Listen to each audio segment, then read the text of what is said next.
मैं सबसे पहले तो रामगढ़ की ओर से और अलवर की जनता की ओर से हमारे मुख्यमंत्री माननीय भजन लाल जी का विशेष रूप से आभार व्यक्त करूंगा।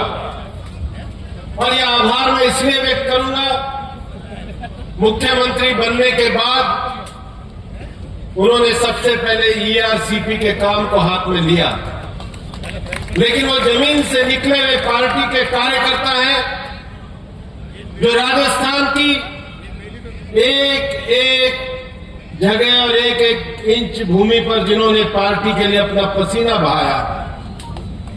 जब ईआरसीपी को उन्होंने हाथ में लिया, माननीय मुख्यमंत्री जी से मैं मिलने गया अलवर के विषय को लेकर के।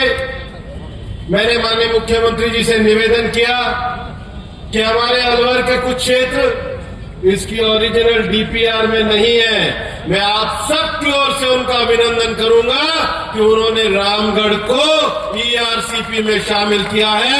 आपका बहुत बहुत अभिनंदन।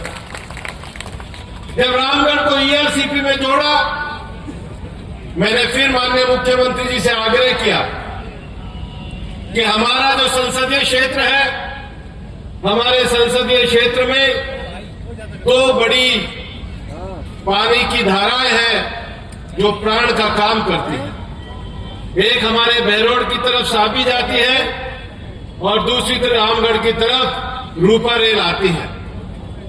मैं आपको यह बताना चाहूंगा कि एक जमीन से निकला हुआ भारतीय जनता पार्टी के कार्यकर्ता की सोच कैसे होती है। केंद्रीय वाटर बोर्ड के लोगों के साथ ही उन्होंने राजस्थान के इंजीनियर्स को बुलाया और बुलाने के बाद कहा, और वास्तव में भागीरथ के रूप में उनका प्रयास था कि भाई ये रूपा रेल को अपन बाकी नदियों से कैसे जोड़ेंगे। माननीय मुख्यमंत्री जी ने गहन विमर्श करके एक पूरी योजना बनाई जिसमें बाण सागर से ब्राह्मणी नदी को, ब्राह्मणी का पानी बनास नदी में, बनास का बाणगंगा में और बाणगंगा का पानी रूपा रेल में ला करके इसको पुनर्जीवित करने के प्रयास को आगे बढ़ाने का काम किया है।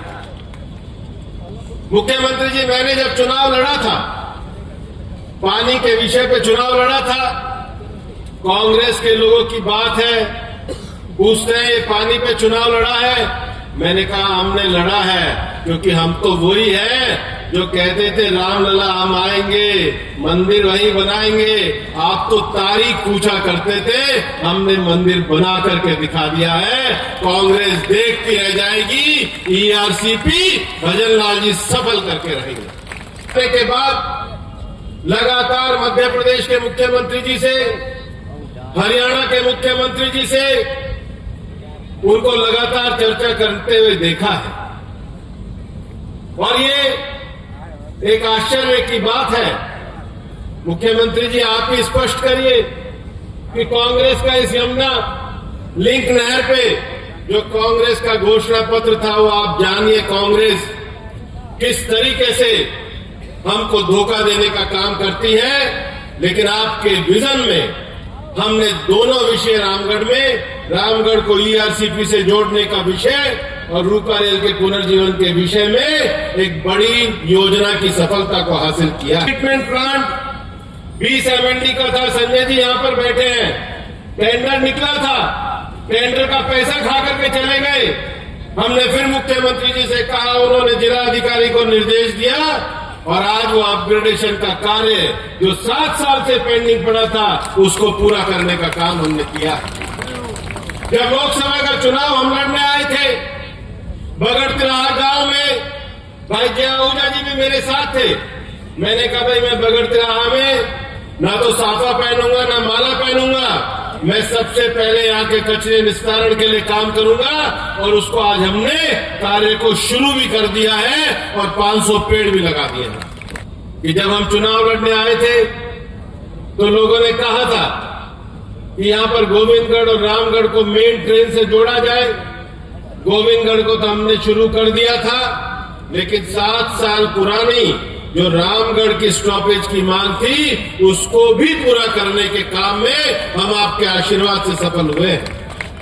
और आज मैं ये कहना चाहता हूं कि आज मेवात विकास बोर्ड का जो पैसा है, अगर आप देखोगे कि पिछले 3-4 महीने में ये पैसा आपके गांव में 18 ग्राम पंचायतों में लगा।